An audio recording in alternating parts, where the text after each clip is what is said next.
Good evening, everybody. It's 7 o'clock on the 30th of November, and this is a meeting of the Epping Forest District Council, Area Sub-Planning Committee East. Before I start, I have to read this information for those in the whale of the chamber. I would like to remind everyone present that this is a hybrid meeting and will be broadcast live to the internet or filmed and will be capable of repeated viewing or other such use by third parties. Therefore, by participating in this meeting, you're consenting to being filmed and to the possible use of those images and sound recordings for webcasting and or training purposes. If any public speakers on Zoom do not wish to have their image captured, they should ensure that their video setting throughout the meeting is turned off and set to audio only. Please also be aware that if technical difficulties interrupt the meeting that cannot be overcome, I may need to adjourn the meeting. Okay, once again, welcome members, welcome non-members, welcome members of the public, the speakers, those watching on Zoom, and those people in the gallery. My name's Ian Hadley, Councillor Ian Hadley. I'm the chairman for this evening. On my left, I have Jackie Leather, who's the Democratic Services representative. My right, James Rogers from Planning Department, and Natalie at the end, who's going to work the buttons and bells and make sure all the lights come on and go off at the right time. The first item on the agenda is item 2, which is advice to public speakers attending the Council Planning. That has been completed. Item 3, apologies for absence. I'll make the first one. My Vice Chairman, Councillor Heather Brady, is unable to be here, so I would like to request that Councillor Paul Keska takes the place for the evening. Are there any objections? Paul, would you like to come forward? Thank you. Can I ask any apologies, Jackie? Yes, Chairman, we've got apologies from Councillor Stalker. Councillor. Chairman, late apologies from Councillor Brian Rolfe. Thank you. And one more. Apologies for lateness from Councillor Amos. Okay, thank you. Okay, declarations of interest, anybody? Councillor Whitburn. Yeah, thank you, Chairman. On item 9, a declaration of non-pecuniary interest, but I will be remaining. It's just obviously, there's, I know people are members of the club, but also I know the objectors as well. So Okay.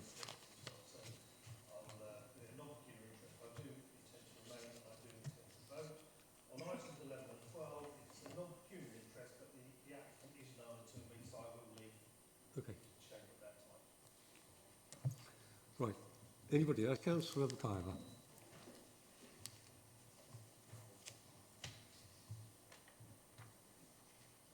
Item 10, Chairman, I will remain. You will. Councillor Holly Whitbread. Who else? Holly Whitbread. Councillor Whitburn.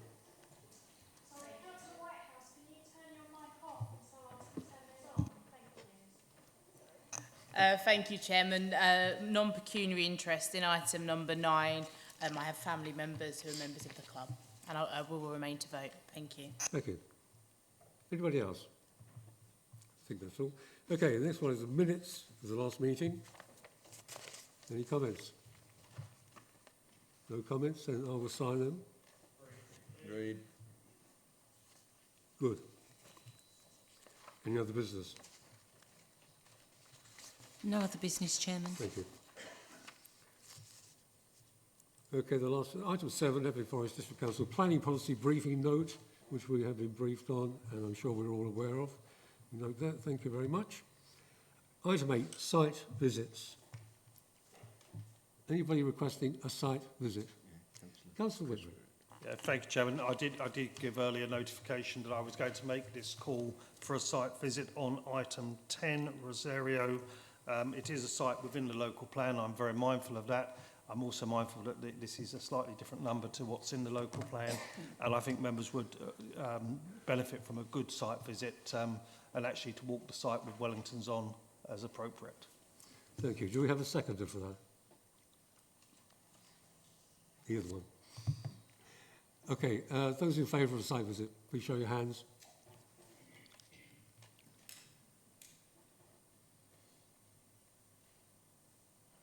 11, Chairman.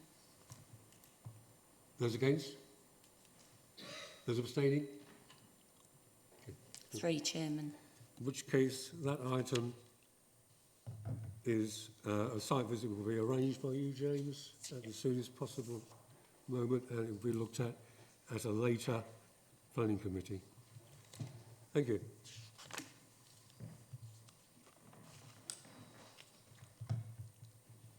Okay, so we come to item 9, the first item coming through. Planning application EPF 140020, Upper Clapton Rugby Football Club. And speakers here and lots of supporters, I can see. So, number 9, James, can you lead us through this? Thank you. Thank you, Chairman. Good evening, everybody. So, yes, item 9 is Upper Clapton Rugby Club in Thornwood. The proposed development is for an all-weather pitch, proposed function hall, demolition of an existing golf driving range, car parking provision and the construction of 9 new dwellings to the site. The proposal is before tonight's committee since it's been called in by Councillor Rolfe. Officers are recommending that planning permission is refused. So starting with the application site, I'm just going to change my pointer so that you can see. Starting with the application site, as I said, it's located in Thornwood on the southern side of Upland Road. It's in use currently as a rugby club. The site consists of several buildings, sways of hard standing, an existing all-weather pitch here, which is used for training. Planning permission was granted in 2013 for a replacement clubhouse, which is this building here. A new function hall, which is proposed, will be delivered just to the north of this. The demolition of the pre-existing clubhouse, which is this building here, and the golf driving range, which is this building here. So members may remember that included in the previous application in 2013 was the erection of 8 new dwellings, these dwellings here, and that was to facilitate the delivery of the improvements to the club. So this was an enabling development since the entire site is located within the boundaries of the Metropolitan Greenbelt. The erection of new dwellings is clearly an appropriate development in that case.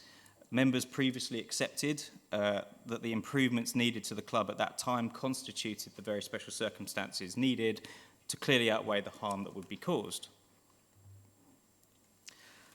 So this proposal seeks permission for a further residential development towards the front of the site, consisting of 9 new dwellings. This is proposed to enable the works to the club to be completed, since the money made from the sale of the previous enabling development did not cover all of the desired improvements to the club. The first thing I need to make clear to members is that the housing development is clearly inappropriate in the Greenbelt. It would cause additional harm to its openness and would conflict with the fundamental purpose of keeping land permanently open. In accordance with the NPPF, these harms must be given substantial weight against the proposal. The proposed improvements to the club itself, for the reasons set out in the report, are either not inappropriate or planning permission has already been granted and the proposed development has commenced and could therefore be delivered. So this is the proposed layout of the new residential development. It would consist of 3 pairs of semi-detached houses and a small block of 3 terrace houses. And this is the proposed street scene, front and back. The members can see that in terms of the design, scale, mass, use of materials, it's very similar to the development which was approved in 2013. Their relative eaves heights and ridge heights are very similar, and they wouldn't cause harm to the character and appearance of the street scene.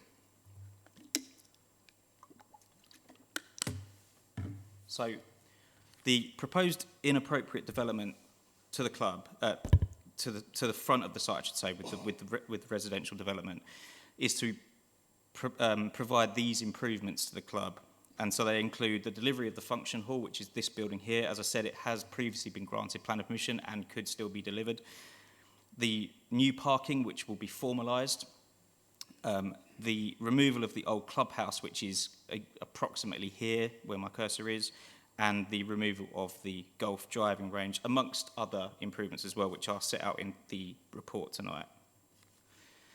So the question before members is whether the improvements to the club constitute the very special circumstances which are required to clearly outweigh the harms to the Greenbelt.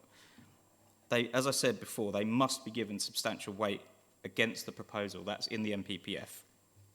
So members are reminded that whilst the notion of enabling development is identified in planning policy and is established in case law, it is usually for heritage at risk, albeit not exclusively. And as I said, members did previously accept that this community facility was at risk, and therefore very special circumstances had been demonstrated in the last application. In general, I should say that businesses should be expected to meet their own costs when proposed improvements are proposed, rather than to rely on inappropriate forms of development, where there is a strong presumption against developing. For very special circumstances to exist in this case, it will be necessary for the works to the club to be essential, in the public interest, and for all other potential funding streams to be exhausted. As I said, inappropriate development should be a very last resort. The government sets the bar very high when looking at very special circumstances. Officers have concluded that in these circumstances, the circumstances advanced do not clearly outweigh the identified harms, which are articulated in detail in the report. But in summary, the proposed works have not suitably been demonstrated to be essential for the ongoing running of the club. The new clubhouse has already been delivered. In the previous application, the main justification for the inappropriate development was to deliver this element. And this was strongly supported by Sport England, who commented that the previous clubhouse was not fit for purpose and actually was structurally insecure. While Sport England have offered support for this application, it does not carry as much weight, since the new clubhouse has been delivered and as made clear in the report, the previous clubhouse was not fit for purpose, and that was the main thrust.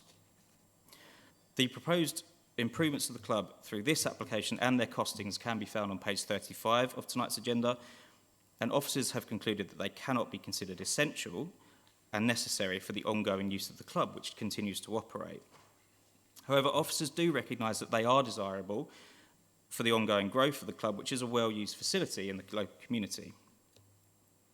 The applicant provided information regarding grant funding, which has been sought, and page 37 of tonight's agenda identifies the financial support which has been provided from various sources. The report also acknowledges that some grants were refused, but the most recent grant request was made in 2015, which is 7 years ago, so it cannot reasonably be concluded that there are no other potential sources of funding. Therefore, in summary, it is concluded that the proposal is inappropriate development in the Greenbelt, would cause additional harm to its openness, would directly conflict with its fundamental purpose of keeping land permanently open, and would increase residential paraphernalia and domestic activity, causing harm to its character. No adequate very special circumstances have been advanced in officers' opinion, and therefore it is strongly recommended that planning permission is refused. I would also like to inform the committee that should members resolve to grant planning permission for this proposal, it would need to be put before the District Development Management Committee, since it is a substantial departure from our policy framework, and that's a position that's been agreed by the Director of Planning and the Development Management Service Manager. Thank you. Thank you, James. So now on to our speakers. I think we have first speaker, the objector is Jimmy Waters. Can we have turn your microphone on? And you have 3 minutes. Thank you. Okay, thank you, Mr. Chairman. I'd like to talk about the 7 statements presented by the proposal supporters as of page 29 of the committee agenda. Number 1, the rugby club is a valued community facility and facilitates good physical, mental and social well-being for the community. Now, I agree with this statement to a certain extent, apart from the effect on my well-being by the floodlights lighting up the rear of my property during the winter. And what community exactly? Going by the number of cars arriving at the site, it can hardly be local. Number 2, The development is critical to the continued use of the site for sport and recreation. Now, this club has been in this location for the last 90 years or so, yet only recently it's decided they need development to continue its use. So what's changed? Rugby as a game is still the same. Number 3, the upgrades to the club will prevent matches being postponed and allow expansion of existing operations. We all suffer with flooding locally due to ditch infilling. How can existing operations expand when the overall sports site area is reduced with proposed housing? Number 4, the club upgrades will allow for more visiting teams to use the facilities. So even more vehicle parking would be required, surely. Number 5, the new facilities will allow a wider range of sports to be played, such as there's no more land available. Cricket used to be played here, but that was stopped. Number 6, the proposal will ensure the long-term financial viability of the club. Now, that was what the last development, under very special circumstances, was supposed to address. How many more specialities are there? And number 7, the increased parking will be benefit to the local area. Again, this is what the last development was supposed to have addressed. Finally, members, will you spare a thought as to the point of the successful Greenbelt policy? The fundamental aim of Greenbelt policy is to prevent urban sprawl by keeping land permanently open. And consequently, the most important attribute of green belts is their openness. Please reject this application. Thank you. Thank you. Next we have the applicant, Mr. Paul Donnelly. Good 3 evening. minutes, please. Thank you. Limited time demands that I come straight to the point of why we're here again. In 2013, your support enabled our club to invest £1.5 million in much needed facilities, including a small all-weather pitch for training, plus a sports pavilion with changing rooms. Every penny that we raised, including grants and loans, was spent on our club, as verified by EFDC Finance Department. We were aware we didn't have sufficient funds to complete our project. However, we had to progress, otherwise grants would have been rescinded. We anticipated further grants to finish what we started. However, after making numerous applications, we were advised by both Sport England, the RFU and others that further applications of significant monies were not there. In the post-Olympic era, all significant sports grants dried up. History will not repeat itself, as we have undertaken that the proposed enabling development will not be occupied until the rugby facilities are completed. We now have one opportunity to secure the facilities that are essential. This is the approval of the enabling development of 9 homes on a single plot of land that is used as overspill car park with lights. Sport England have verified it is of zero value for the playing of sport. The development will provide the income to finish what we started. The following facilities are absolutely essential. Safe off-street parking. A function hall that enables the club to accommodate our players, plus generate valuable income to ensure the financial stability of the club. Both of these were approved in 2013. We need quality pitches plus floodlights to play on and train on. As identified in the EFDC playing field strategy of 2018 and the Sport England report, our pitches are waterlogged for 8 weekends most winters. That is 30% of our playing season. This was approved in principle, subject to 106. It has been suggested that the above are desirable, not essential. This demonstrates a misunderstanding of the financial and infrastructure requirements of our growing rugby club. We have gone from 5 sides 20 years ago to 17 today. The benefits of the enabling development clearly outweighs the potential harm to the green belt. The very special circumstances required to justify this development have been clearly demonstrated in this application. To conclude, I'd ask you to balance up the low harm of 9 homes on a small piece of land that is a scrappy piece of overspill car park.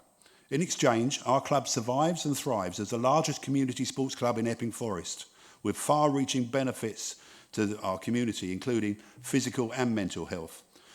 Please could I ask you to support our club to enable us to continue to have a positive impact on the lives of thousands of residents in our local community for decades to come. May I ask for common sense and pragmatism to prevail? Members, please support the application, or this may be our last supper.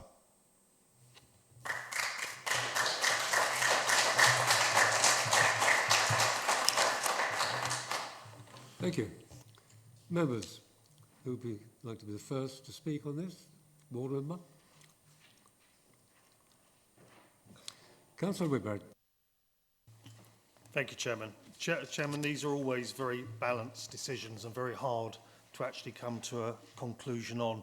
And as the officer has said, this will not be our final decision this evening, because whichever way this committee goes, this will be heading to development control for their thoughts on the situation as well. And I take very seriously the fact that we have just done a Greenbelt review as part of our local plan, and Thornwood already has the impact of free sites within the local plan in the village. So I'm taking all this into account when I look at the bigger picture that affects the whole of a small village. I am heartened by the assurance, and I'm sure that will be as part of a legal agreement, that no occupation of the new dwellings will be done until the existing buildings are removed and the car parks are put in place, because I do have a real concern about the impact of losing the overspill parking area. Already, occasionally on a Sunday, the residents of Upland Road will really suffer from bad parking, not necessarily from Upper Clapton, but from other facilities close by. And we are already asking the LHP to look at a scheme for bollards to give some form of protection to the junction, because this is quite a dangerous area now. Literally I've seen photographs of cars parked right up on the curb on a Sunday, particularly one very bad time recently, which residents have brought to my attention. I would have thought that if this application is forthcoming, and I know the drive is to improve the rugby club, that some proportion or some allowance would be made for a scheme to improve the enhancement of the situation in Upland Road and the impact that will be caused by the loss of overspill parking. But I am, at the moment, it's a very balanced decision. I've not decided either way as we get to this evening, but I just want some assurance that the situation with regards to occupation prior to any works, that all works will be completed before there's occupation, and that indeed the former clubhouse will be removed before occupation, and indeed the new parking facilities will be up and running before occupation, before I make any further decisions this evening. Thank you, Councillor. Thank you. Holly Whitbread. Councillor Holly Whitbread.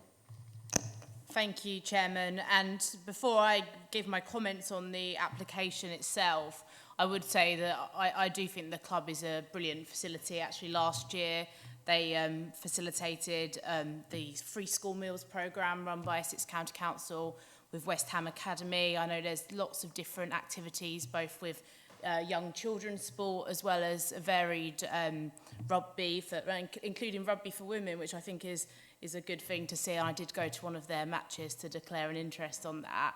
But I do recognise what a valuable community asset it is. For me, like the other Councillor Whitbread, this is a balanced application.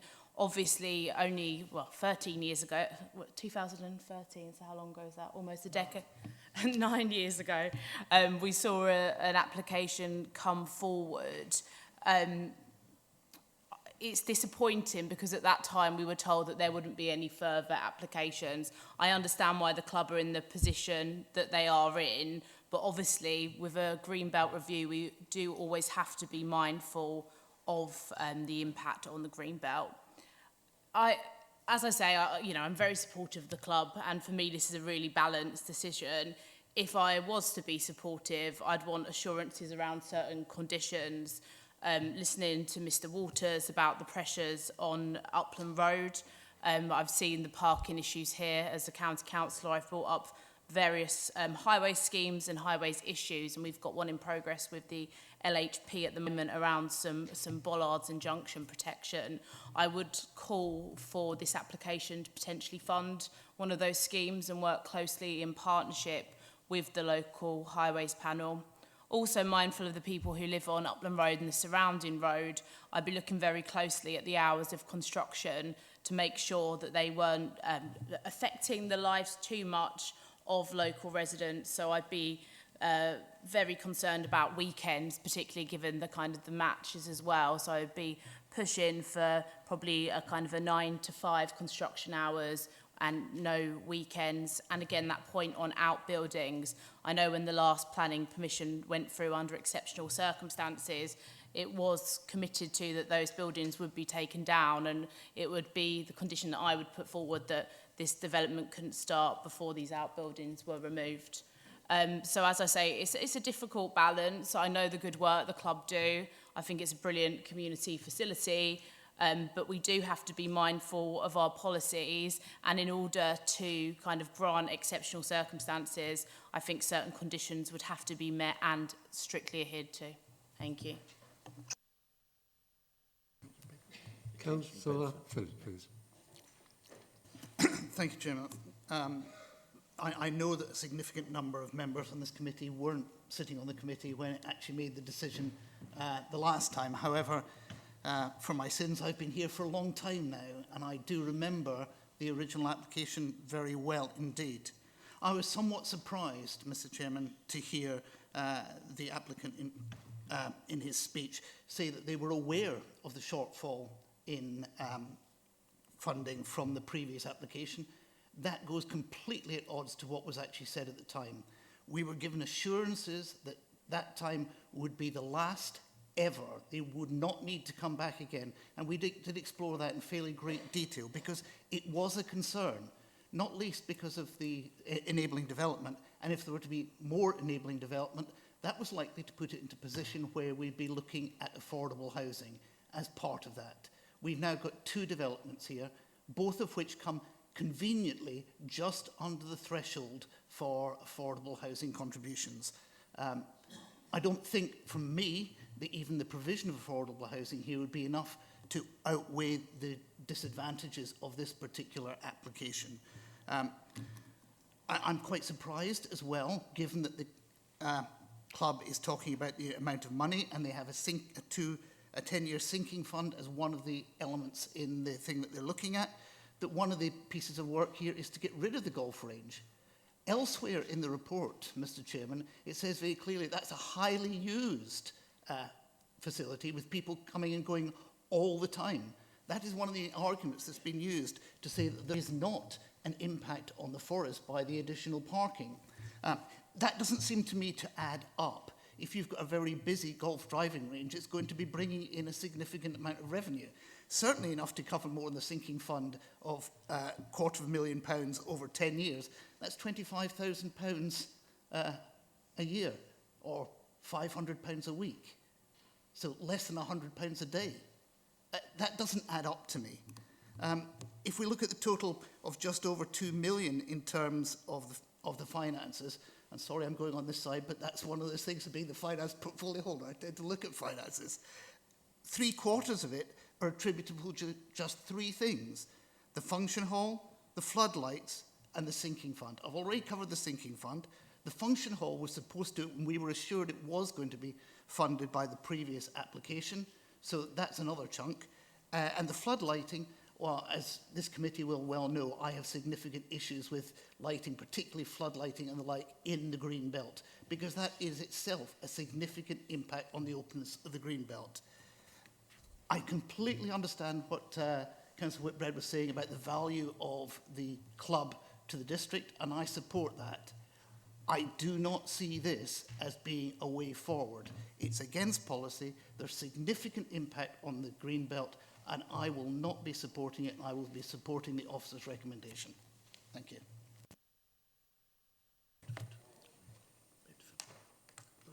Bedford. Yeah. Councillor Bedford, please. Thank you. Interesting presentation, and I have to say, interesting site visit when we went there. I think there are benefits and I think there are negatives as well. The benefits for me were going to be the reduction and removal of some of the lighting. I looked fully at the report and read the details. around the man-made pitch and how that wouldn't affect the impact on the green belt, and it was allowable. But then you come to the other part of it, which has been explained by the officers, around the development of the rugby pitch itself and the clubhouse previous. Special reasons were allocated and put forward, and it was granted on those grounds. Listen to Councillor Phillip, and I have to agree with him, it's currently against the policies of our local plan going forward. It's a finely balanced decision, but as obviously the portfolio holder driving a local plan, I have to support my officers in that, and I believe it's the right decision looking on balance. I will see what others have to say, but I'm minded not to support it at the moment. Thank you. Thank you, Councillor. Councillor McIver. Thank you, Mr. Chairman. I think this is a finely balanced application for a number of reasons. I won't overlabour the points of my colleagues. First of all, I think planning Greenbelt policy and the integrity of the Greenbelt and our ability to protect the Greenbelt in environments like planning committees is very important. But I've made the point in the past, and I won't overlabour the point again tonight, but sometimes we do have to interfere as human beings, and I think this is a case that warrants that interference, hence we're discussing it. I note the comments of the objector this evening, and I have some sympathy with that, and also bearing in mind the history. I was actually at school in Epping with friends playing for this very rugby club in 2013, and so I won't... and I can reassure people I was not a rugby player myself, so I don't understand the sport, and people won't be surprised by that if they ever saw me try tag rugby. But I think there is an important point here as regards the length of this, as this is an exceptional circumstance, that this is, I think the applicant mentioned, a 90-year established club, which members of a community living on a road where there is such an established sports facility would only hope that 90 years later this would be a bigger, stronger and better concern. And of course, that must be something we consider. The viability of a local sports facility is very important for the main reason that it has wide-ranging benefits, and the fact that there is the need for this to become sustainable is something that I personally feel I can't ignore. In terms of planning reasons why I see this to be an issue is particularly the parking arrangements. And I believe, speaking also as a county councillor, that there are ways to mitigate some of those issues after this committee makes its decision, and potentially after the other committee makes a decision. But I think these are all problems with workable solutions. And on that basis, and considering the wide-ranging advantages that this scheme does offer, in particular to the local community, whereby there are people from all different parts of Epping Forest that partake in this sports facility, I am mindful to support this application. However, I completely agree with Councillor Holly Whitbread and Councillor Chris Whitbread that there must be some reinforced conditions. So should this application be granted this evening and then at a later date at the other committee, that there are conditions both for construction and post-development to ensure that any possible concerns made by objectors and residents are mitigated. I think a lot of these issues that are mentioned by the objector can be mitigated, and obviously what there appears to be, from my interpretation, there seems to be a slight breakdown in communication between residents on this road and the sports club. That's just my interpretation. I would recommend some community cohesion so that residents do feel part of this club, and also so that local people are able to see the benefits that the potential club's future has for them and their families. So on that basis, Mr. Chairman, I think I am mindful to support this application. However, I do look forward to seeing what other colleagues have to say. Thank you, Councillor. John Whitehouse. Councillor John Whitehouse. Thanks, Chairman. Yes, this application comes in several parts, doesn't it? And they all raise different issues. And I don't think there's much dispute, for example, about the all-weather pitch. You know, these are really valuable facilities. You know, they're clearly appropriate ancillary to the usual uses to the green belt, and it'd be benefit to have that. I mean, the floodlighting is as much relocation So the overall impact of the floodlighting should not be greater than could happen at the moment. And indeed, this is an opportunity to put conditions on in terms of, floodlighting moves on all the time in terms of, how it can be managed and the impact and so on. And there are some unfortunate examples in the district of floodlighting which stick out like a sore thumb from long distances. But there are ways of conditioning floodlights to minimise and to mitigate that. The function room, it seems to me that's ancillary to the existing use, and in any case, a version of that's got planning permission anyway, as the report says. I don't think we've heard anything about sort of the hours of use and so forth of the function room, and that in terms of impact at late night functions and so forth, it's clearly relevant. And if this does go to district development control, I'd hope that that was taken into account if it got as far as talking about conditions. I mean, the houses themselves are clearly the nub of the issue for the club. They're the source of the finance. In policy terms, they bust a big hole in our planning policies. And I do have some issues with effectively it's a pretty urban form of design, extending into the Greenbelt countryside. You'll recall when the existing houses were built originally, they were meant to have the access at the back and most of the hard landscaping at the back, leaving more landscaping at the front. That was changed as a later amendment. And I note with this design, the hedgerow, which does provide some separation between treetops and the existing houses, more or less vanishes. There's a lot of hard landscaping at the front of this design. And I think landscaping conditions, would be important were this to be to go forward. I note that Sport England, have set out conditions that they think are important. And there's also the issue of the impact in the forest, and we'd need to be assured that the policies on the impact on the forest were adhered to. So as members have said, I think I'm of the view this is worth going to district development control and for consideration. I think there are definite benefits here for the community and for the area, but the current design, as it is unconditioned, would be an incursion into the green belt, as we've heard, and certainly I'd want to see conditions or changes to design which minimised that incursion. So yeah, I'd be interested to see what other members have had. I've not repeated, some members have said things I agree with, I'm not going to repeat those, but yeah, thanks Chairman. Thank you. Anybody else? Anybody else like to say something? Councillor Woodward. Thank you, Chairman, and thank you, Councillor Whitehouse, because I think that was a very thoughtful and really sort of focuses on the issues, some of the issues this evening.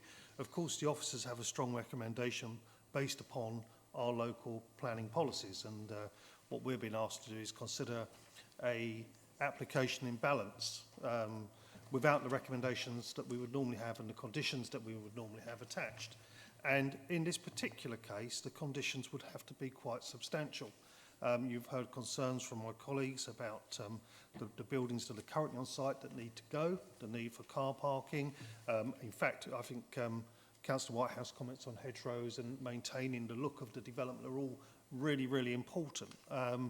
What worries me is whichever, if this evening we're mindful to, on balance, support the application, it goes to District Development Control, this committee then loses control over the type of conditions that we would want to see. Yes, we can go to District Development, have our say, but it's not the same as actually this committee, which is the local committee that understands the local area more, actually having its say on those conditions. And I think this application, without those conditions, becomes very difficult to decide upon. I'm mindful of all the things that we've listed this evening.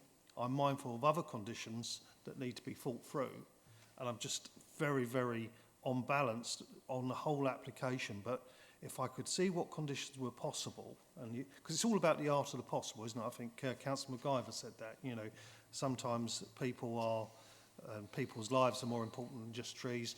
But we've heard from residents the concerns of the road. So I'm sort of like bouncing this up, and there's a lot of questions unanswered for me in this application this evening. And actually, Councillor Whitehouse has really highlighted those to me. I know the site well. I've walked it numerous times, and so I wasn't at the site visit, but I do know the site well. I do understand the desire of the club. I do understand its community benefits.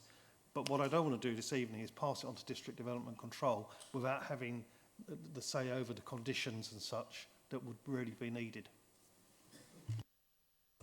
Thank you. Councillor Janet Whitehouse. Thank you, Chairman. I don't want to repeat what people said either, and I agree it's a great community resource. I am surprised, though, that they appear not to have gone for more grant funding. One of the applicants said, I think, that they had tried it, but hadn't got the grants. I don't know when that was. But I just wonder, looking at too restricted a number of funders, 'cause I think they mentioned there were no sports funding to come. There's such a wide range of funders out there, and it's such a big community benefit. I would have thought that there were a number of funders who would respond, not in great big amounts perhaps, but also little ones, would fund some of those things on the list. So I just, encourage them to seek more widely grant funding. There are websites that tell you where you can go. VAEF offer advice. I mean, our community engagement officers are really good at getting grants, aren't they? So I would encourage them to look there first. Thank you. Anybody else like to say anything at this point in time? Well, maybe somebody could correct me if I'm wrong, but if this is, if you vote for the recommendation to refuse, that will be the end of it here. If you vote to go against the recommendation, then it will go straight to DDMC. I'm not sure how you would get conditions set here into DDMC, unless somebody tells me that you can do. I don't think there is, unless there's... Councillor Whitman. Chairman, I hate to do this, actually, but I think it is important that the members of this committee see the conditions and actually shape the application before it goes to DDMC if at some point this committee is agreed to support the application. I think it would be an awful shame if this application went to DDMC where it comes from a wider, very experienced group of planners. I'd never say anything else, but planning experts from the council, but they're not local and they don't understand the local area like the members on this committee do. And I think we need to be shaping that. Now, I can come up with a few of the sort of conditions that I would like to see this evening. I'm sure the planning officer has noted them down already in quite good detail, and I'm sure he's picked up on what Councillor Whitehouse said, and I'm sure he's picked up on some of the other issues there and how we might shape those conditions. But I'm not sure that would give us enough time between now and going to DDMC. There is another alternative with some work between officers and the applicant, that this application, and do not shoot me for saying what I'm about to say, Mr. Chairman, because it's not a normal practice, but the application could be deferred this evening for officers and the applicant to talk about the shape of those conditions. Now, I've highlighted a number that I would want to be addressed this evening, because what I would hate to see would this to be refused, go to DDMC, then be granted, possibly, by that committee, or maybe sent up to full council, but still with no conditions attached to it. That doesn't make a good planning decision. A good planning decision has the conditions and such that you can consider it in the full. And I know this is an unusual request, but maybe we should consider deferring this application to give the opportunity for those discussions. So if members are mindful to support it, and it still has to take that route to DDMC because officers are mindful to say refuse, I want to know what those conditions are, and I want to know them in detail. And I want to really know them before I make a decision on what is a balanced application this evening. Thank you, Councillor. Are you making a proposal then, Councillor Whitbread? Chairman, if I have support, I'm trying something new. Okay, well, thank you. If you're proposing that, do you have a seconder? So we have a seconder to defer this application. James, any prompts from planning? The only comment I'd make is that if members think that this could be acceptable subject to, let's say, bespoke conditions or conditions that wouldn't be our standardised ones, I would personally recommend that those are discussed now, and then what members could elect to do is defer the, let's say, more standardised conditions involving landscaping, involving flood risk and things like that we would expect to officers for DDMC's consideration. Okay, so when you say now, you mean now in this chamber. I think that what's been said so far is they sound like there's lots of conditions which would be here all night, basically, in my opinion of it.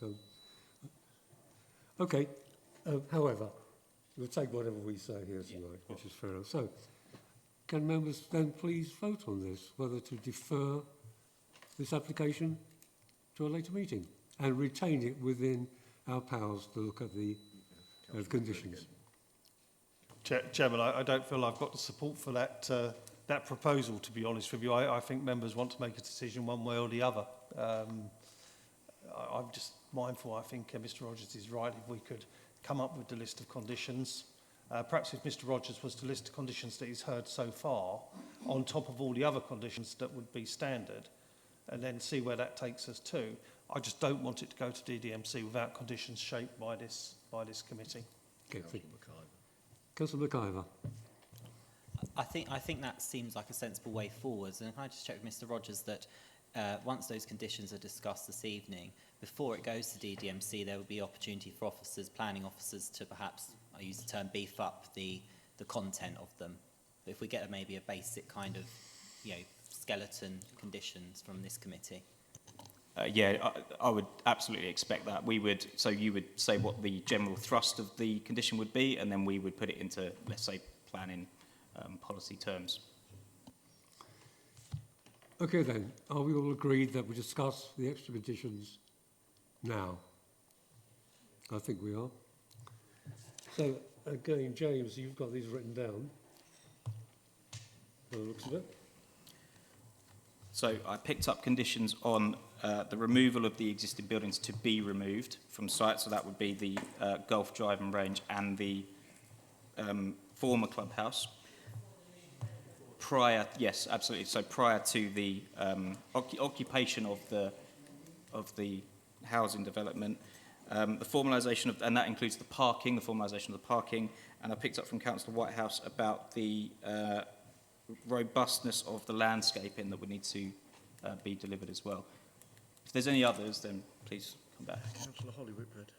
Thank you, Chairman. I think for me, one of the key ones was on the parking, but in terms of providing some support and working with the local highways panel on the North Essex Parking Partnership around a parking scheme for Upland Road, particularly on curb protection as well.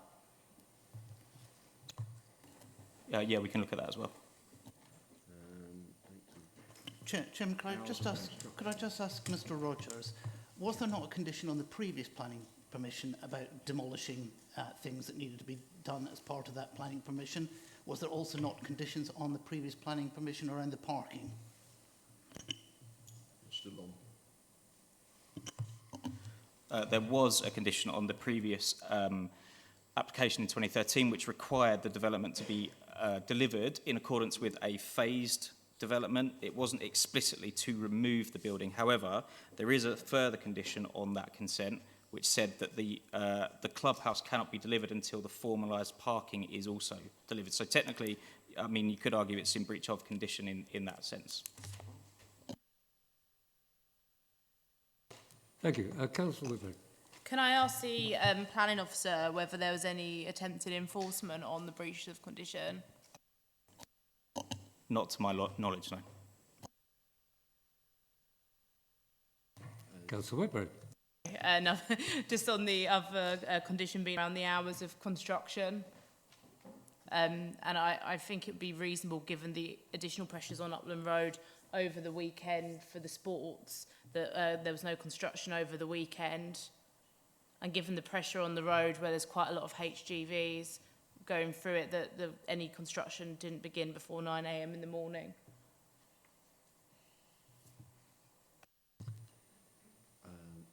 Councillor Whitehouse. I mean, I'm assuming we don't need to mention now, standard conditions like drainage, etc., and the conditions which are already mentioned in the report from Sport England and so forth. But we did raise residential amenity issues associated with the use of the function hall. So that needs to be in there. Can I say something? Thank you, Chairman. A bit late on this, but looking at the design of this, there's two things that struck me.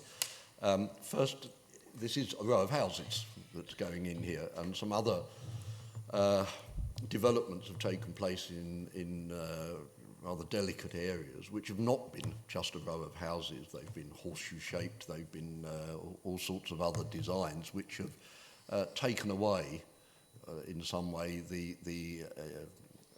the look of the thing simply being an extension of urban sprawl, which I'm a bit disappointed that we didn't go there. And I'm still a little unsure as to why, when the driving range was such an important part of the original scheme, we're now talking about agreeing to get rid of it. Although the fact of building houses, as Councillor Whitbread says, in the Green Belt has been pushed down our throats by the government well enough, so that in itself would not stop it. But I'm a little worried about the makeup of what's going to go on at the club and the way that it's been put to us and the way it's been structured. Thank you. Anybody else? If we've discussed the special conditions over and above you would expect to see normally. Sorry? Thank you, Chairman, and this is another slightly unorthodox request. But whether there would be a possibility that obviously we've got those conditions, but there could be a space of, say, a week where the committee here tonight, if they think of anything else in terms of reasonable conditions on this, localised conditions, that we could submit them to the planning officer team. You can't vote on it then. Okay, that sounds reasonably sensible, but my query is, now we've got a list of conditions, and presumably this then now goes to DDMC, is it permissible for those conditions to be added to the document goes to DDMC? We need to vote first. We need to vote on that. I'm just jumping ahead just in case. That's how we progress, is it? Councillor Phillip, I'm sure, would come back on that. Councillor Fair. We can have a vote on the proposal. If that vote, which is currently the recommendations refused, if that is granted, that's it. If that is not granted, we could then vote whether we wish to grant with the standard conditions plus the conditions that have been suggested. And at that point, it would go to DDMC. Okay. Right, so first we have to vote, I understand, on the conditions that have been laid out. Yep. Okay? No? Sorry? On the proposal, sorry. Okay, let's vote on the proposal, which is to refuse the application. Councillor McIver. Sorry, Mr. Chairman. So just to confirm, so we'll be voting on the proposal of refusal. We wouldn't necessarily be granting permission because we wouldn't want to grant it without conditions. I just want to check I've heard that correctly. Okay, so it's voting on the recommendation to refuse. Okay, so those wishing to vote at that level, to refuse, to agree with the refusal. Hands, please. 7, Chairman. And those against? 7, Chairman. Those abstaining? 1, Chairman. No, 2. Oh, no. Oh. Okay. Voted one, sorry.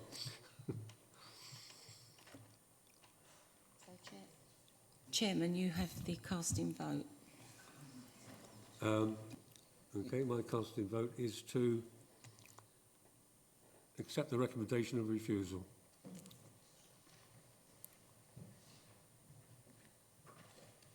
Chairman, 5 members have stood up. Right, 4 people have stood up, in fact 5, which means this has been forwarded to the DDMC at the next available meeting, plus conditions which we were talking about in the last 20 minutes. Correct? Chairman, if I may, I would ask for them commissions to also be circulated to this committee so we can make any representations that we wish to that committee. I would also recommend that that committee, if they haven't seen the site previously, are invited to a site visit to the site. I think that would be sensible. I really think that, that members need to have that full opportunity to see proper conditions that evening as well. Okay, thank you. James, under control. I'm just going to come back on one thing. Just to be clear, the recommendation of Plans East is to refuse permission to DDMC. Just wanted to make that clear. Thanks.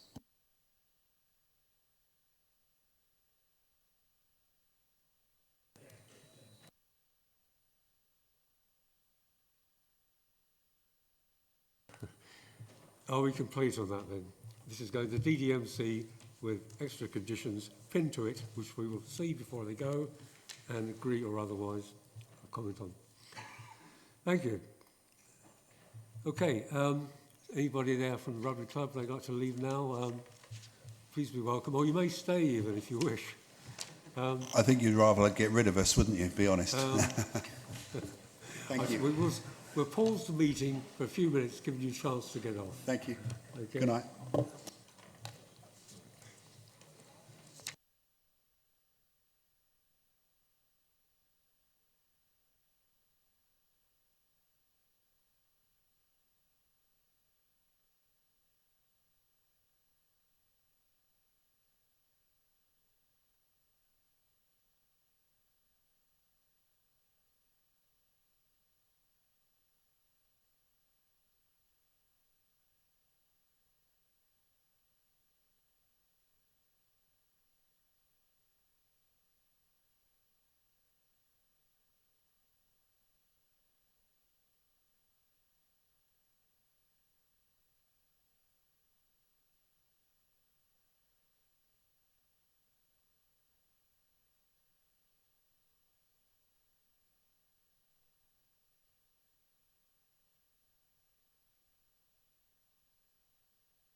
which was suggested because of lots of people upstairs.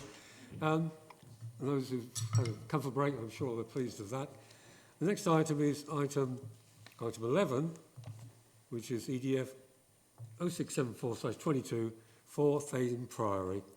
James, you lead us through that, please. Of course. Okay, yes. Item 11, 4 Thaden Priory on Coopersale Lane. The proposal is for a single-storey extension. Sorry, I'm just going to change my pointer. There we go. The application is before tonight's committee since 5 neighbours have objected and officers are recommending that planning permission is granted. So, the application site is number 4 Thaden Priory, which is this building located here, which you can see a lot clearer from this drawing, to be fair. There are a number of residential dwellings around the site, but just to make it clear, this is the application site here, which is a listed building. So these are the existing front and side elevations of the dwelling. And just to put that onto plan form, it's quite a simple design. And so the proposal is for a 2.8 metre deep single-storey extension. In terms of the Greenbelt, it's a 21% increase in volume over and above the original, which is not disproportionate, so it's not inappropriate development in the Greenbelt. The proposal has the support of the Conservation Officer. There has been a refusal of planning permission previously, which proposed a different style of roof, which the Conservation Officer said was harmful. However, this one has the full support, which is so she concluded that the proposal will preserve the listed building. Given the small scale of the extension, there's not going to be harm caused to the living conditions of the neighbours. I mean, this is the extent of the extension. It's 2.8 metres deep. So, in summary, it is recommended that planning permission is granted subject to the conditions set out in tonight's agenda. Thank you. Thank you, James. We have a speaker on this, who's the applicant, Belly Sander. Thank you. You have 3 minutes, thank you. Thank you, Mr. Chairman. Dear committee members, I work full-time in finance. My husband is a construction site manager. Neither of us are second-hand car dealers, as inferred by the objectors. We came across this listed property 2 years ago. It had been derelict and unoccupied for nearly 2 years prior, requiring a full renovation. We obtained the necessary approvals from the Internal Works, from Epping Council, and have since transformed and restored the property, sympathetically preserving any remaining characteristics and indeed trying to recapture them. The 2 items in question consist of a rear extension and a carport. We have worked with planning, an arboriculturist and architect to put forward an in-keeping extension which creates symmetry to the house. This is hardly visible from the barns across the road, given the fencing and the trees, and therefore does not obstruct their view. They don't have a view into our garden currently. It is not a modern extension. When we bought the property, the letdown was a lack of downstairs space. To balance the house, we believe that our plan addresses this whilst minimising the impact, the overall look of the building. We have taken on any suggestions from planning to the roof so that it seamlessly adds to the house. The barn opposite has had a much larger extension recently built, and we had not objected to this build, so I am surprised at the comments put forward, given the smaller scale of this proposed extension. The carport had been designed with the heritage of the main and surrounding buildings in mind as a barn style and would fit well within the wooded landscape. The cat slide roof of the carport mirrors similar roofs and construction to other listed properties in the area. The carport would be within our borders and would make no visual obstruction as the boundary bushes are at the proposed roof height already. In terms of whether this is required, each neighbour has at least 3 or 4 cars. There is a space issue, and we believe that the carport produces no visible detriment to the neighbourhood. In fact, it relieves the current congestion. Only 1 tree would be disrupted. The willow mentioned does not have a TPO and not deemed of high quality from the arboriculturist report and not likely to live beyond 20 to 40 years. We would replace this with a similar mature tree. We are mindful of the trees and the foliage as we want to maintain our privacy, so we would make all efforts to preserve this. Both the extension and the carport have been designed with careful consideration to the heritage, age and Grade 2 listed status of the property. The extension is designed with minimal projection from the existing house, with pitched roof and materials matching the main building. The carport has been designed in timber with its barn-like aesthetics to fit in with the surrounding building's vernacular. During the planning process, we had good communication with heritage and the planning departments, who have guided us and helped us to come up with the most suitable design. Also, what they feel is acceptable in the listed building setting and Greenbelt area. We appreciate your time and consideration. Thank you. No other speakers, I believe, so it's over to you, members. Would I speak? Councillor Jane Whitehouse.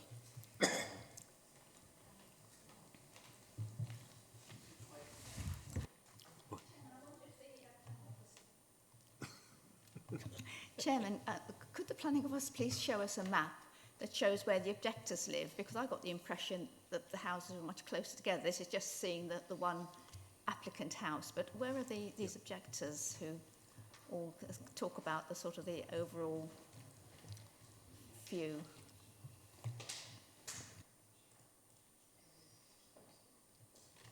Okay, so this is the best map I've got.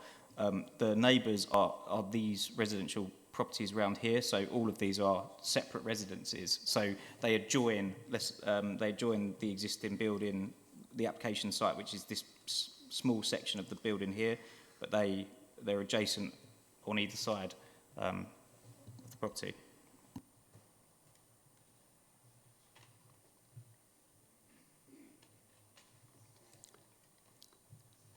Okay, Councillor? Would like to see a photograph really of it more. We don't seem to have an awful lot of supporting illustrations really for this one, but Okay. that's got. Councillor McIver.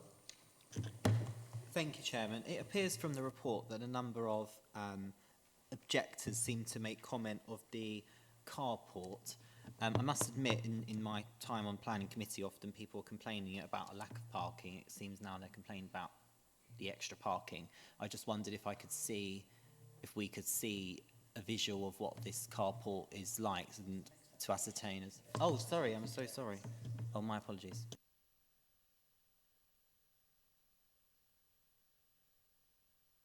Councillor Phillip.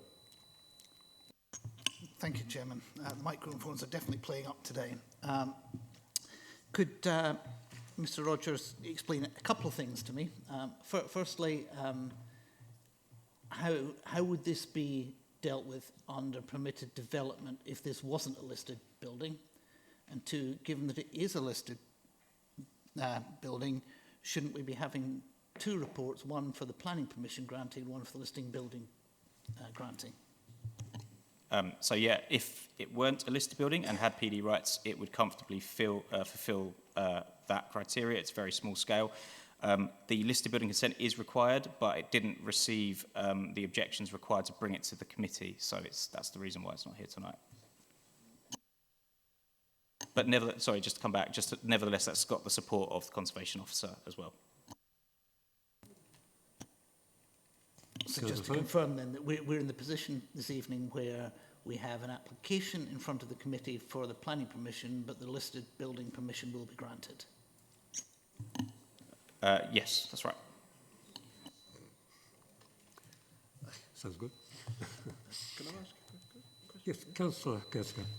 Yeah, I just wondered if there was I appreciate it is two separate applications, but we seem to keep jumping between one and the other. And I don't seem to have seen a drawing of actually where the carport is going to go in relation to the building. Perhaps I missed that. It is the next item on the agenda. It's for the second, but nonetheless, I've got a map that shows it's adjacent to and slightly behind the existing house. Okay, anybody else? Councillor Phillip. Councillor Phillip again. Thank you, Chairman. Yes, I'll come back on this. I think given what we're seeing here being sufficiently close to permitted development rights, given its location and given that there hasn't been previous extensions to this building, this seems to me as a sensible one to be reasonable with. I'll wait until I see what's for the carport before I talk on that one. Thank you. Anybody else? No. Anybody else at all? Okay, so we come to the vote on this one, and that is to... Approve recommendation. The recommendation is to approve. Raise your hands, please, those who wish to agree with that. 12, Chairman. Thank you. Anybody against? Abstaining? One abstaining. 2, Chairman. 2. Okay, in which case the application has been granted. Thank you. Now to the next application, which is EPF 0676/22, which is again for Thaden Priory, Cooperstar. James? Thank you, Chairman. So yes, for Thaden Priory again. The proposal this time is for the detached carport. It's before tonight's committee since 5 neighbours have objected and officers are recommending that planning permission is granted. Same site as the previous item, won't go through that again. The position of the new carport is, sorry, I've just realised I haven't changed my pointer, 2 seconds. So the position of the new carport is here, so this is the existing house, so it is slightly behind where the existing house is. So these are the proposed elevations of the carport, which is small in scale and conventionally designed. A previous application was refused due to a proposed flat roof, which was the only reason for refusal, incidentally. Wasn't traditional, wasn't in keeping with the listed building. But now clearly that's been overcome. This outline just shows the proposed location of the carport on site. The proposal set well away from neighbours, is small scale, and so it's not going to cause harm to their living conditions. It's not inappropriate development given its limited scale, and again, if listed buildings had permitted development rights, then it would fall within those. The Conservation Officer considers that it will preserve the character and appearance of the listed building, and so therefore it is recommended that planning permission is granted. Thank you. Thank you, James. We have another speaker on this, Sugger again. She's already spoken. You already said it, haven't you, basically? Yes. Okay, so we can go straight on to the members. Any members like to say anything at all? Councillor Phillip. I was wondering if Mr Rogers could put up that last picture and show us where the extension that we've just approved would go in relation to the carport. Directly adjacent to... Yeah, 2.8 metres deep.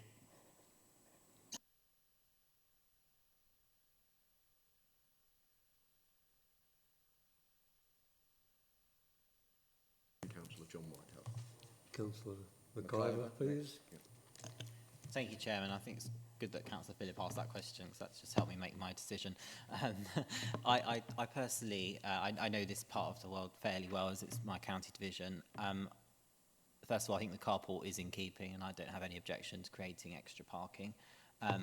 As regards the impact amenity-wise, I can't foresee it being any worse than that of the tree already made calls, and if anything it might improve amenity, so I'm mindful to support. Councillor John Whitehouse. Thank you. Councillor John Whitehouse.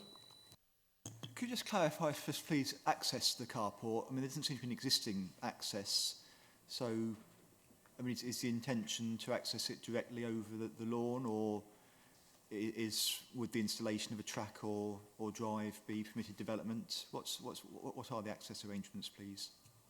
James. My understanding is that it will be accessed from the eastern part of the site, so it would need a small track. But to be honest, I don't have that exact detail in front of me. Yeah, maybe. All right, hold on.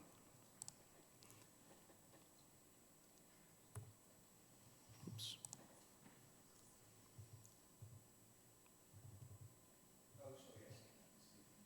Yeah.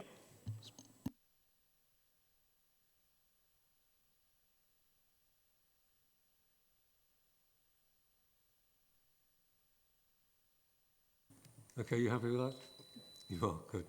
And any other councillors? Nobody?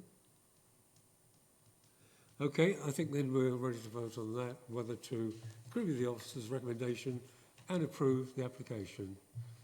All raise hands, please. Unanimous, Chairman. Thank you. In which case, that application is granted. Now we're on to the very last one, which is... Two more. We've got two more, and I need to get council. Hold on. Sorry, Chair. We've got 13 and 14. 13's been withdrawn. 13 withdrawn, yes. Oh, right, okay.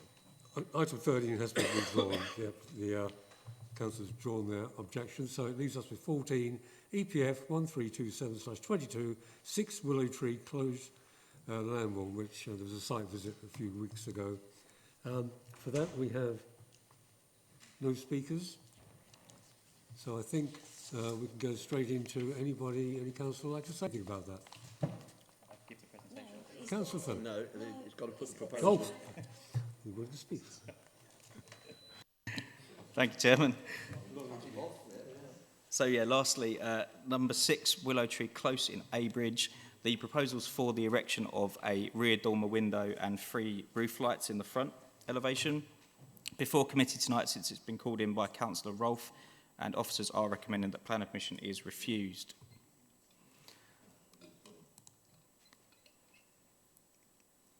So, the application site is located on the western side of Willow Tree Close within the Abridge Conservation Area.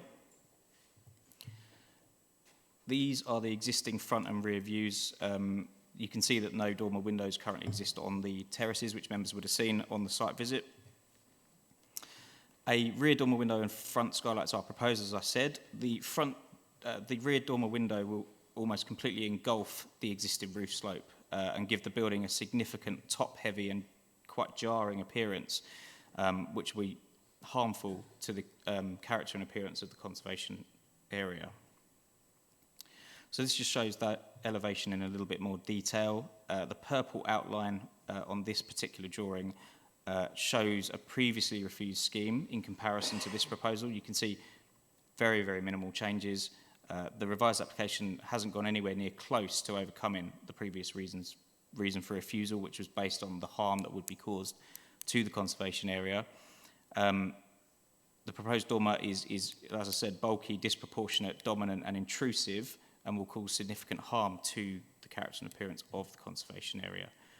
And finally, just for following a request from members, these are the elevations of the approved plans for number 17 Willow Tree Close, which admittedly is a very large dormer that does engulf the roof slope.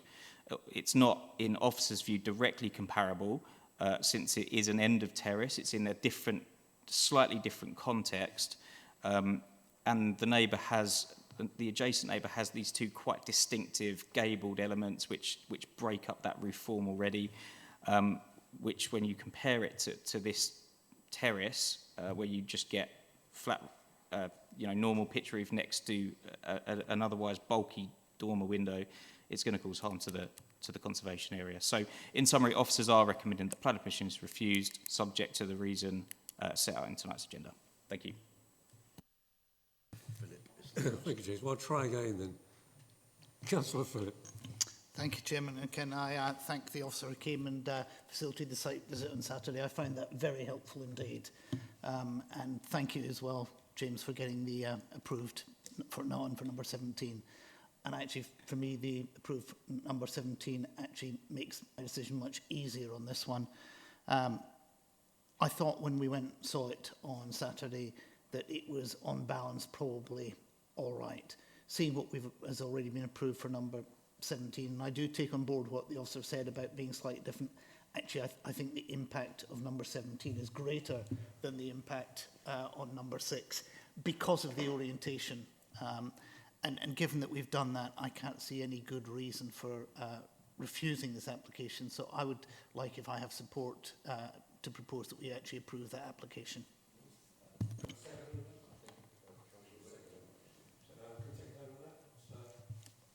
Chairman, we will probably need some conditions, standard conditions, I assume. Probably conditions. Speak, Councillor Whitehouse. Sorry, thank you, Chairman. I would just support what Councillor Phillip has just said. I think the actual site visit was really beneficial on Saturday, and actually I think the impact and seeing the actual plans again for number 17, just as Councillor Phillip said, cements that what was balanced to me. He's now definitely more in favour of the application, and certainly happy to second the grant. Councillor Whitehouse. Sorry, Chairman, I don't want to prolong this, but I looked for the conservation area assessment to see what it was about the conservation area that we specifically, the council was looking to preserve and enhance, and I couldn't find it on the website. But I mean, I suspect it's mainly aimed at preserving and enhancing basically the arrangement of buildings around the marketplace, you know, the older, you know, more historic buildings in the area. And, you know, not every conservation area has, you know, boundaries which very tightly match, because, you know, buildings at the edge of conservation areas have impacts as well. But I doubt the conservation area was particularly intended to preserve, you know, the views across the meadows from the roading. I may hear otherwise. I mean, frankly, whatever you think of the design, there are lots of unsympathetic dormers on the rear roofs of Epping Forest. And I think you need to have good reason to single out, you know, what specific damage does this do to the purpose of the conservation area to justify refusal on those grounds. And I'd be interested to know what, you know, what the conservation area impact was seen to be on this, because it's not come across very clearly to me. Thank you. James, you want to mention? The only thing I can point to is what's in the report, in that it does engulf the roof slope and is bulky and disproportionate. But I don't happen to know the interest features of that particular conservation area from the top of my head, unfortunately. You have a proposal to grant, then, that has been made and seconded. We have. Okay, so we'd like to vote on the proposal to grant, please. With conditions. With conditions. Okay, hands, please.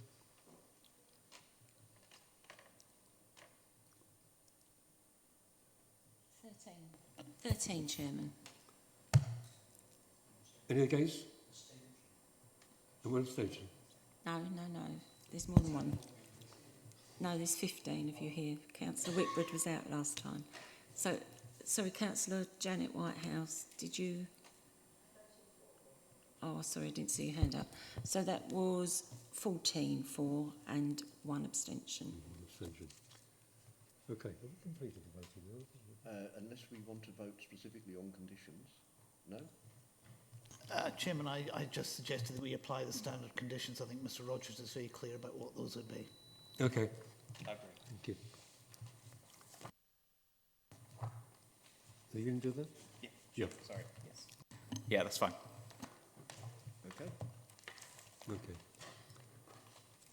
I think that is the last item. We have the exclusion of public and press, nothing to exclude for. And as this is the last meeting of the year, and it's Christmas coming up, Merry Christmas and Happy New Year to everybody. Meeting closes at 8:25. Thank you, Chairman. Thank you.